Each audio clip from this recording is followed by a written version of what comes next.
secretary of the party, and he has confirmed. I've got it in writing, and Tun Musa has also briefed me on this project. It is something that we will follow up with. It is a huge area, 100 kilometers. It'll be actually more than a township. It is almost like one new regional development. And this is going to be a very exciting development because many Malaysian companies can participate. Not only Sime Darby, but other Malaysian companies will be invited to participate in this project as well. Is there an estimated value for this project? Well, no value given at this stage. But it's going to be a it's an iconic milestone project or landmark project.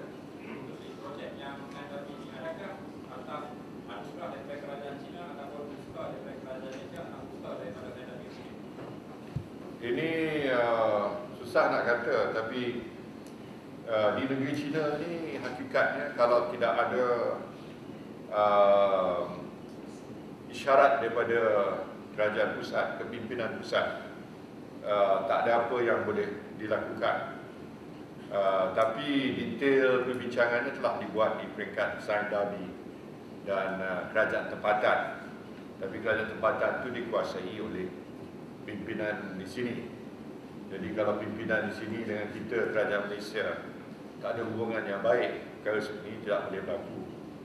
Jadi boleh dikatakan ini merupakan kerja dan usaha semua pihak. Does this mean that the Malaysian government will assist or play a role in this development?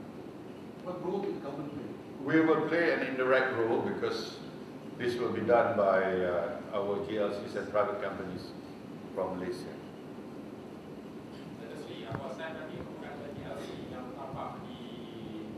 Adakah kerajaan Malaysia akan menggalakkan lebih banyak lagi GLC Malaysia untuk jelas kita tengok pada peluang lah.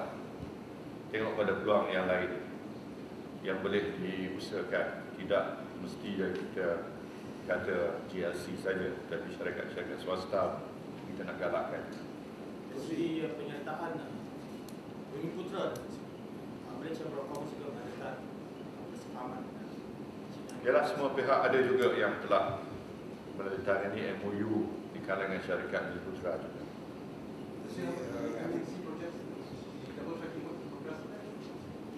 That is still preliminary. We will enter the discussion with the Chinese side. Tadi digambar MOU ditandatangani. Apa dia? MOU, 60 MOU tadi. MOU mana? Yang tadi itu ya. Jadi Petronas Serikat Malaysia, Prime Minister Nawab, Ya. ada MOU. Apa harapan MOU ini telah ditapis oleh MITI. Kita tak, banyak juga yang kita telah tolak sebenarnya. Yang kita rasa was-was dari segi kemungkinan dia dilaksanakan, kita tak terima.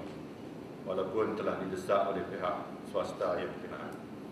Jadi maknanya MOU yang kita tandatangani ataupun diserahkan dalam majlis tersebut adalah MOU yang besar kemungkinan akan dapat dilaksanakan.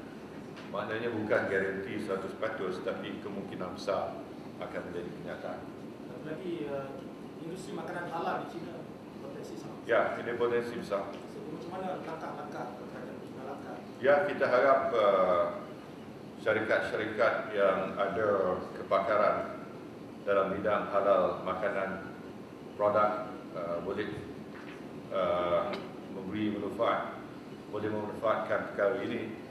Malah bila kita buat halal exhibition di Kuala Lumpur baru-baru ini, ramai juga syarikat dari China telah datang dan mereka telah mengadakan perbincangan dengan syarikat-syarikat di Malaysia yang ada kemahiran dalam bidang pengeluaran makanan halal.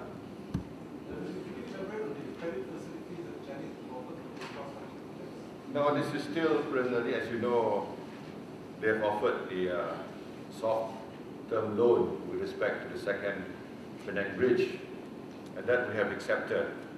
But we have not signed the contract. We are still sorting out the details. That's an example of the Chinese willingness to offer short-term loan, and we can consider other loans from the Chinese, provided the terms and conditions are acceptable. We have to look at the terms and conditions, the fine prints, like a normal business contract. Do you see a strong relation between Chinese leaders giving more business opportunities in Malaysia and I see very strong positive sentiments and vibes towards Malaysia. I think we should take advantage of this to work things out and create more opportunities, whether it's in business, education, health, tourism, R&D, or whatever it is, telecommunication, energy.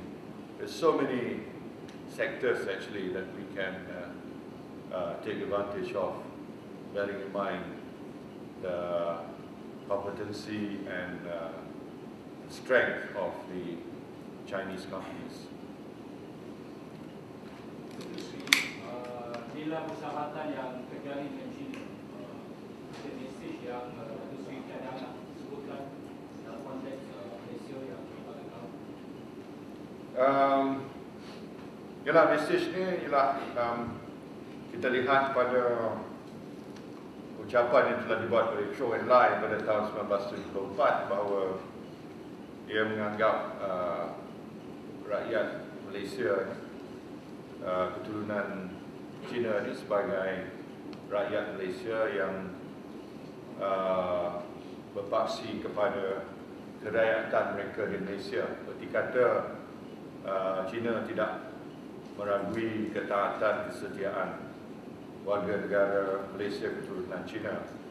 Pada tahun 1974 kenyataan telah dibuat, dan oleh itu sampai pada saat hari ini kita tidak menganggap perkara ini menjadi satu persoalan sama sekali.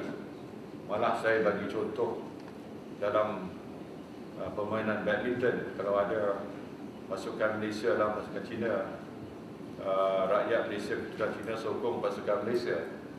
Saya lihat ini antara ini, walaupun sentimen adalah sentimen terhadap negara Cina itu tak dapat kita elakkan.